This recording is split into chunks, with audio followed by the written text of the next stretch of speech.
আকাশ পাখিঘর থেকে অনেকদিন পরে আজকে আমার পায়রার ভিডিও নিয়ে এসেছি। কেমন আছেন জানাবেন।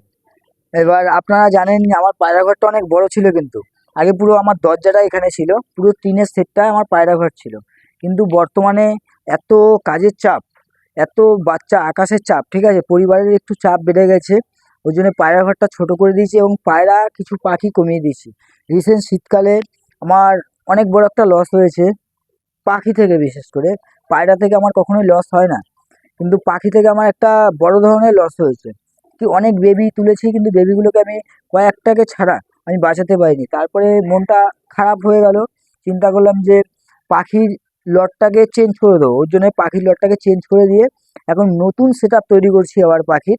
যে পুরনো পাখিগুলো ছিল সেগুলো বিক্রি করে দিয়ে নতুন পাখি তোলার চেষ্টা করছি। আর পায়রাগুলো এখন যেইগুলো আমার সব থেকে কাছের পায়রা, সেই পায়রাগুলোই রয়েছে। আর আমার দুটো দেশি ঘুঘু পাখি আছে, যেটা আমি পুষি না।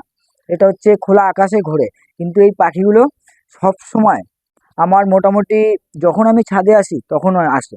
এবার আমি প্যারাপিটে আমার পাখিটা চলে এসছে অলরেডি।